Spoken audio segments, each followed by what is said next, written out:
Anđeli smo odradili jedan divan tretman Smart Beauty 72. Pri radu smo odabrali tretman Make Me Up, zato što nam je Anđela rekla da ona voli da se šminka, da je svakodnevno, znači pod šminkom. Sa Make Me Up tretmanom dobijamo, znači, efekte oksigenacije. Naime, zaštitit ćemo kožu od štetnih spoljašnjih uticaja, od teške šminke. Sa druge strane, znači, šta ćemo još postići sa ovim preparatom jeste da štitimo od stvaranja hiperpigmentacije sa kojim se veliki broj žena danas bori. Sem toga, znači, sa Make Me Up ćemo dodatno, ajde da kažemo, ublažiti ove prve bore koje su se pojavile na njenom licu. To su one lepe mimične bore oko očiju, što nam ukazuje da je Anđela jedna vesela devojka i nasmejana.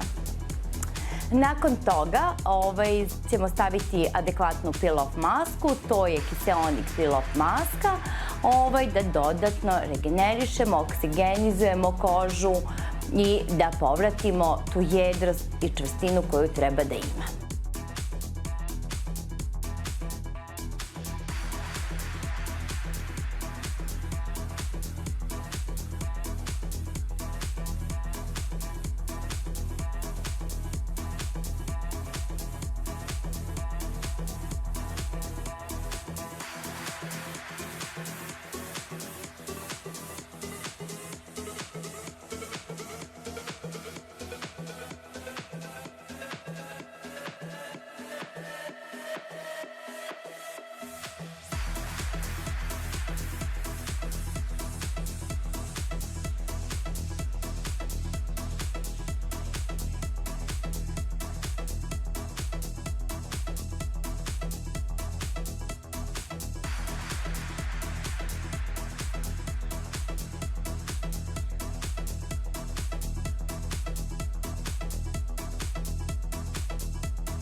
Sada ćemo da vidimo rezultate našeg današnjeg tretmana.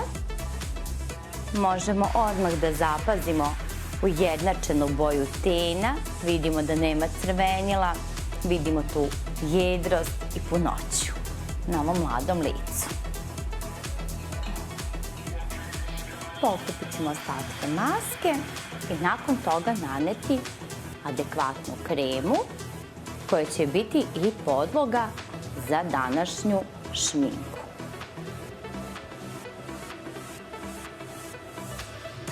Anđela danas neće razmišljati koliko će joj dugo stajati šminka, jer ona dodatno učvršćuje make-up. Nanosimo Make Me Up kremu, čime ćemo završiti ovaj divan tretman.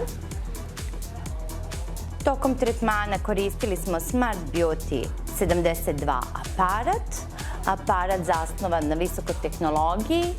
Naime, šta taj aparat radi? Pod impulsnim načinom rada, pod pritiskom od 3 bara, ubacuje aktivne komponente sve do mezoderma, tako da dobijamo efekte mezoporacije. Ali isto tako, zahvaljujući aktivnim komponentama koje se nalaze u samim preparatima, pre svega, znači kiseoniku, dobijamo i efekte oksigenacije. S sinergetskim dejstvom ove dva metode i ove dva efekta dobijamo ono što svaki klijent od nas u samom kozmetičkom salonu očekuje, zadovoljavajući efekat. Sam aparat, kada govorimo o njegovim performansama, ima 4 režima rada. To je hidrodermoabrazija. Naime, šta je hidrodermo? To je jedan potpuno bezbolan tretman, zasnovan takođe na visokoj tehnologiji, takozvanoj Vortex tehnologiji, gde uz pomoć vodenog stuba i dijamantske glave radimo dubinsko pilingovanje kože, čime se poboljšava struktura same kože lica.